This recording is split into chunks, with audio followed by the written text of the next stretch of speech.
studio bersama kami Bapak Johannes Ginting, Head of Education, Monex Invest in the Future. Selamat pagi Pak Jo. Ya, selamat pagi. Ya. Baik, bicara soal Wall Street ini, walaupun mix begitu ya, ada pelemahan di S&P kalau tidak salah. Ya. Bagaimana Anda melihat sebenarnya pengaruh ini terhadap bursa regional Asia dan pembukaan bursa efek kita saat ini? Ya, memang kalau kita bicara mengenai indeks saham Wall Street, itu sudah mengalami satu kenaikan yang cukup besar ya. Jadi sebenarnya wajar kalau terjadi koreksi, karena kalau di market itu kan kalau harga sudah terlalu tinggi, biasanya pasar sendiri juga sudah sangat hati-hati, dan biasanya bisa jadi mereka juga melakukan aksi profit taking. Nah, tetapi sejauh ini kelihatannya saya masih melihat ada ruang bagi bursa-bursa Wall Street untuk mengalami kenaikan, karena tadi seperti berita tadi pagi itu dikatakan bahwa pendukungnya itu adalah data ekonomi Amerika Serikat yang sangat bagus untuk saat ini. Itu kita kalau bisa lihat dari misalnya data tingkat kepercayaan masyarakatnya yang mengalami kenaikan, kemudian juga tingkat penganggurannya juga yang sudah cukup baik, gitu ya.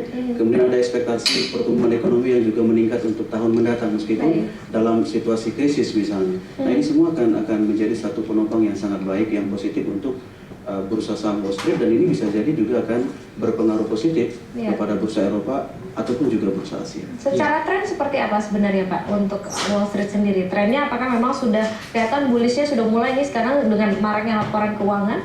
Ya, kalau kita bicara bullish, sekarang ini lagi bullish. Ya, karena kalau kita melihat dari data sendiri, Dow Jones sendiri maupun S&P itu sudah mengalami kenaikan dalam 14 tahun terakhir. Ini bagus sekali, ini luar biasa besar gitu.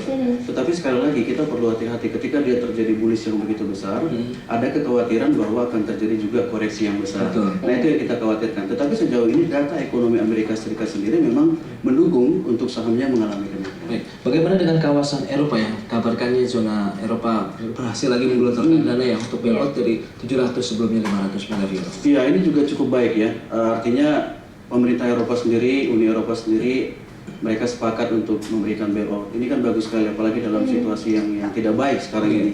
Masalah utang kan terus berkembang di sana kan ya.